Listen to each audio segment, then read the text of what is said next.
नमस्कार दोस्तों, स्वागत है आप सभी का हमारे चैनल ओम भक्ति स्टोरी पर।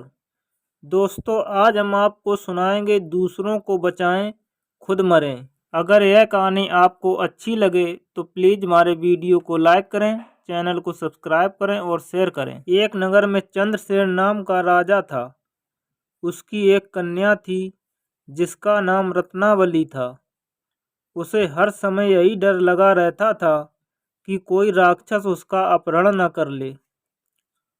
उसके महल के चारों ओर पहरा रहता था, फिर भी वह सदा डर से कांपती रहती थी। रात के समय उसका डर और भी बढ़ जाता था। एक रात एक राक्षस पहरेदारों की नज़र से बचकर रत्नावली के कमरे में घुस गया। कमरे में अंधेरे कोने में जब वह छिपा हुआ था, तभी उसने सुना कि रत्नावली अपनी एक सहेली से कह रही है, यह दुष्ट विकाल मुझे हर समय परेशान करता रहता है। राजकुमारी के मुंह से यह सुनकर राक्षस ने सोचा कि अवश्य ही विकाल नाम का कोई दूसरा राक्षस होगा जिससे राजकुमारी इतना डरती है। पता नहीं वह कितना बलशाली होगा। मुझे फौरन यहाँ छिप जाना चाहिए, वरना यहाँ मेरे लिए खतरा हो सकता है। वह अपने अंतर्द्वंद से निकलकर घोड़े का रूप धारण करके अश्वशाला में जा छिपा। उसी रात कुछ देर बाद एक चोर उस राजमहल में आया। वह वहां घोड़ों की चोरी के लिए आया था। अश्वशाला में जाकर उसने घोड़ों की जांच की और उसी घोड़े रूपी राक्षस पर बैठ गया। अश्व रूपी राक्षस ने समझा कि अश्व ही यह व्यक्ति विकाल राक्षस है और मुझे मारने के लिए ही मेरी पीठ पर चढ़ गया है। किंतु अब कोई चारा नहीं। उसके मुंह में लगाम पड़ चुकी थी। चोर के हाथ में चाबुक थी। चाबुक लगते ही वह भाग खड़ा हुआ। कुछ दूर जाकर चोर ने उसे रोकने के लिए लगाम खींची, लेकिन घोड़ा भागता ही रहा।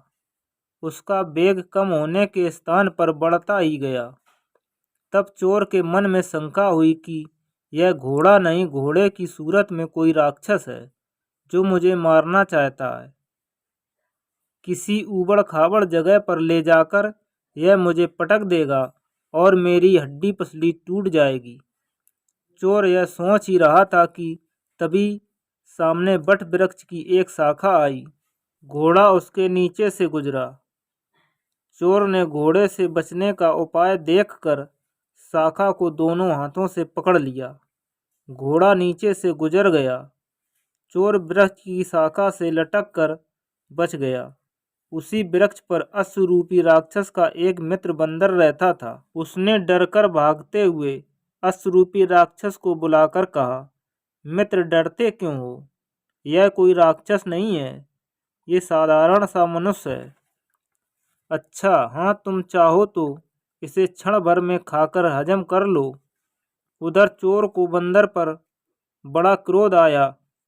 बंदर दूर ऊंची शाखा पर बैठा हुआ था, किंतु उसकी पूंछ चोर के मुंह के सामने ही लटक रही थी।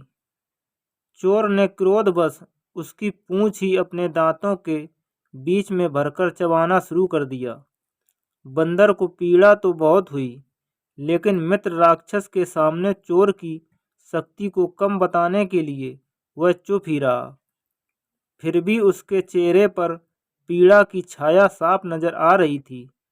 उसे देखकर राक्षस ने कहा, मित्र, तुम चाहे कुछ भी कहो, किंतु तुम्हारा चेहरा कह रहा है कि तुम विकाल राक्षस के पंजों में आ गए हो। यह कहकर राक्षस वहां से भाग गया। उस चोर ने पूरी ताकत से झटका दिया तो बंदर नीचे आ गिरा।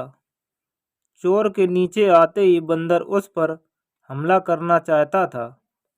तभी चोर ने एक पत्थर उठाकर बंदर का काम तमाम कर दिया। राक्षस तो भाग गया, मगर बंदर ने व्यर्थ ही दूसरे के काम में टांग अड़ाई और अपना नाश करवा लिया। तो दोस्तों, अगर हमारी कहानी पसंद आई हो तो प्लीज़ हमारे वीडियो को लाइक करें, चैनल को सब्सक्राइब करें और शेयर करें। धन्यवाद।